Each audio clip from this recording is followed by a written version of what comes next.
Welcome to Bisathi. My name is Priya Pandey and I'm your business studies educator. And today we will discuss about chapter 2, principles of management. So, principles of management is a very important chapter for the concept and understanding also, and for exam marks also.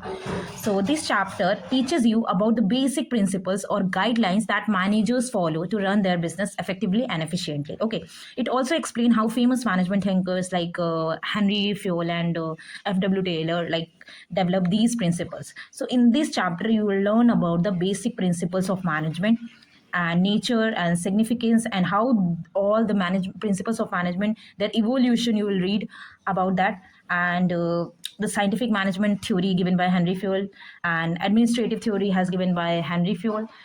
So you will learn about all this, and for that, so basically, there were 6 phases of evolution of management principles.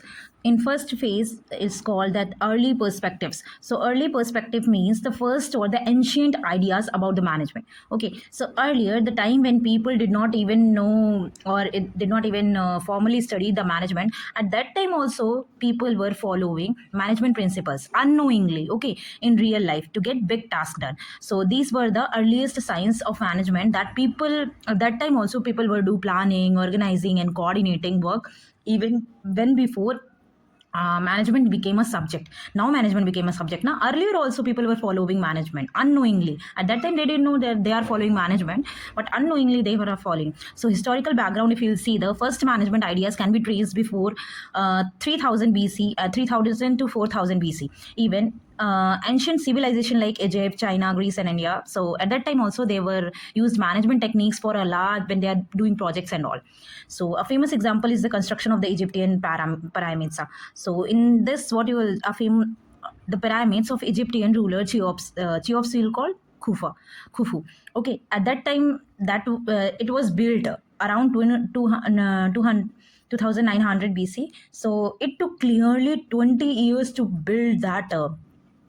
Okay, to complete that project. More than at that time, more than 1 lakh workers were involved in building it. So the pyramid covered approximately 13 acres of land and was 481 meters high. So the stones used were brought from miles away. Okay, this what this shows how planning, organizing, and coordination was needed. Even without modern tools for formal education, the Egyptians managed to plan and organizing labor, how to divide work at that time, because they are dividing the work properly. They are maintaining discipline and timing, and they ensure the quality of work. This shows they unknowingly applied the basic principles of management like planning, coordination, division of labor, and discipline. Because these are the principles given by management. Okay, given by some authors. Okay, so there are many examples apart from this. And what is the second one is the classical management theory.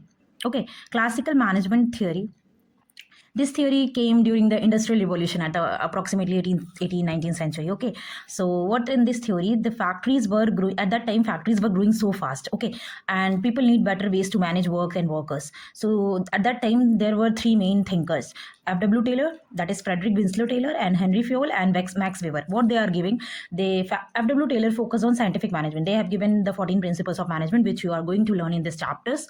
And they are focusing on scientific management, it means doing the work in a best way. Okay, you are completing your work, but how we can do in best way, that theory is given by F.W. Taylor.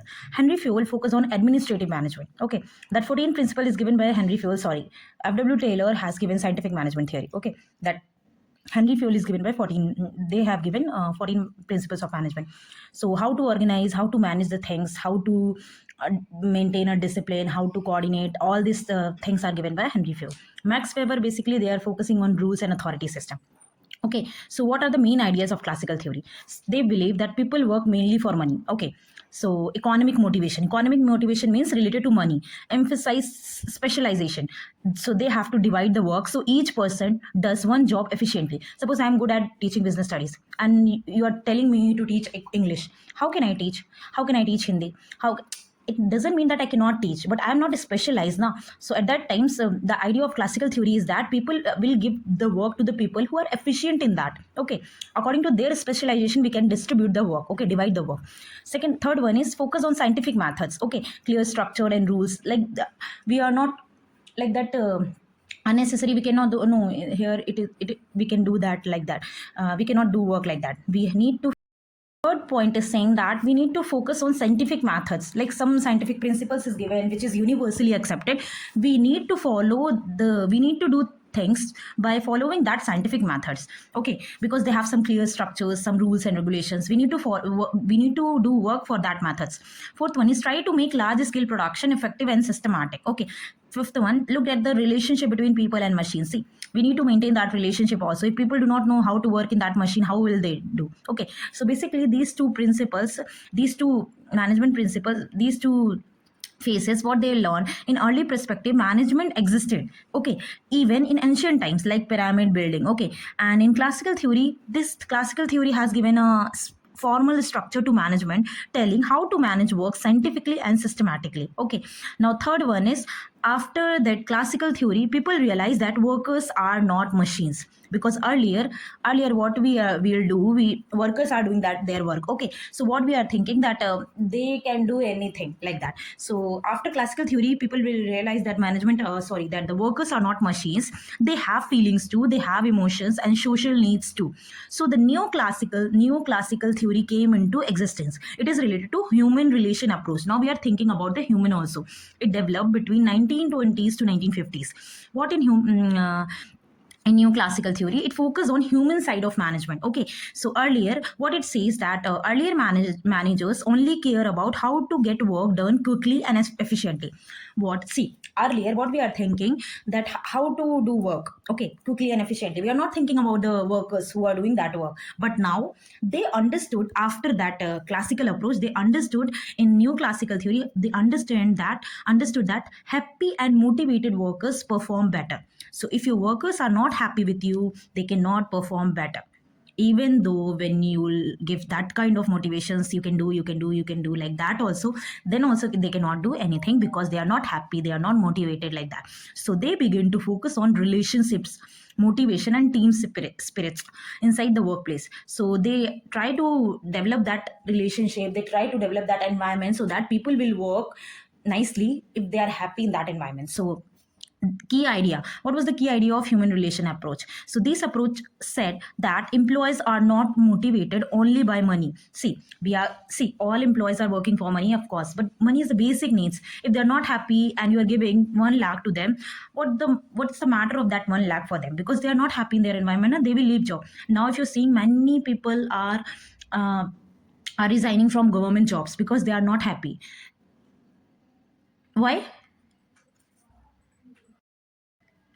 As we all know that government jobs is kind of security, but still people are resigning from the government job because money cannot be the only source of motivation for doing any job.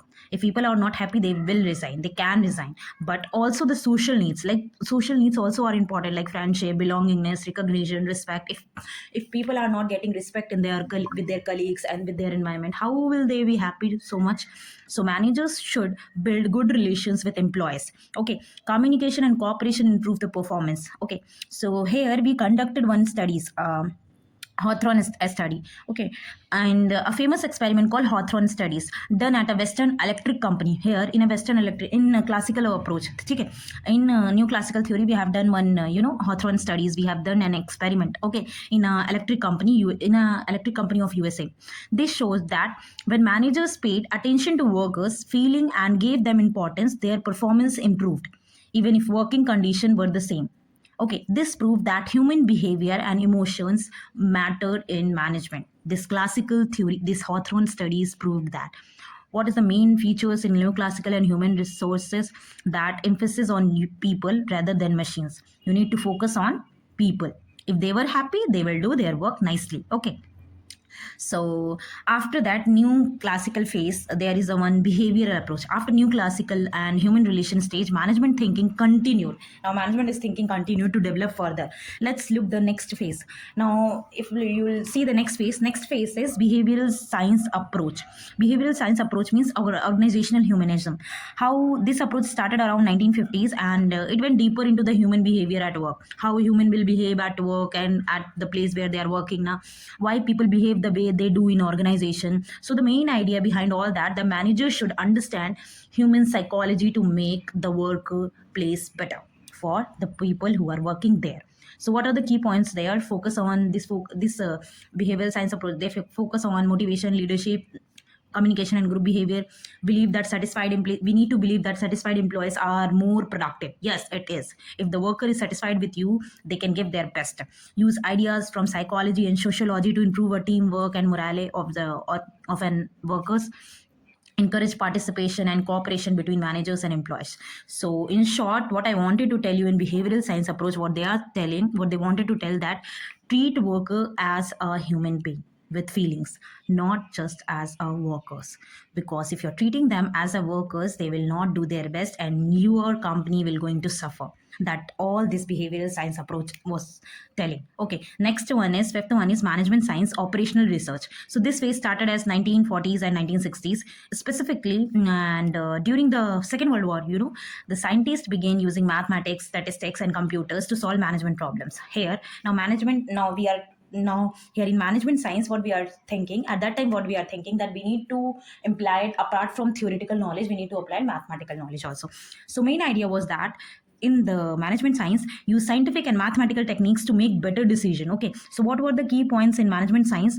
They focus on planning, decision making, scheduling, inventory control, it means stock control, and resources allocation. How to allocate the resources. It involved data, models, logic, instead of only experience or intuition. Earlier we were taking decision according to our base of our experiences and intuition, but now we will apply the data, models, and logic.